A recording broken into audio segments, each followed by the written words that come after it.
తన కారుకు దారి ఇవ్వలేదని సర్పంచ్ భర్త దళితుడిపై దాడికి పాల్పడిన ఘటన జగిత్యాల జిల్లా బుగ్గారం మండల పరిధిలో చోటు చేసుకుంది.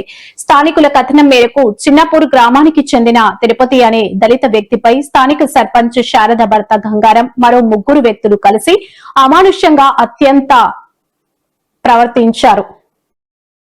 తిరుపతి రోడ్డుపై వెళ్తున్న సమయంలో గంగారం కారుకు దారి ఇవ్వలేదని వివాదం మొదలైంది. ఈ క్రమంలో అగ్రహారానికి లోనైన గంగారం అతడి అనుచరులు తిరుపతిని కులం పేరుతో నోటితో చెప్పలేని విధంగా బూతులు తిడుతూ తీవ్రంగా దాడి చేశారు. అంతటితో ఆగకుండా బాధితుని రోడ్డుపై ఈడ్చి పారేసి పైశాచిక ఆనందాన్ని పొందారు. ఈ దాడికి సంబంధించిన దృశ్యాలు అక్కడ ఉన్న సీసీ కెమెరాలో స్పష్టంగా రికార్డయ్యాయి. సర్పంచ్ భర్త అంతలా రెచ్చిపోయి ఒక వ్యక్తిని చితకబాదుతున్న దృశ్యాలు ఇప్పుడు సోషల్ మీడియాలో వైరల్ గా మారాయి.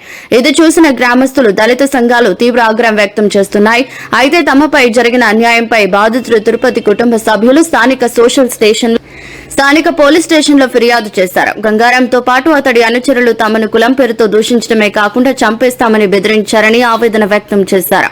నిందితులపై ఎస్సీ ఎస్టీ అట్రాసిటీ కేసు నమోదు చేసి వెంటనే అరెస్ట్ చేయాలని బాధితుడి కుటుంబం డిమాండ్ చేస్తుంది.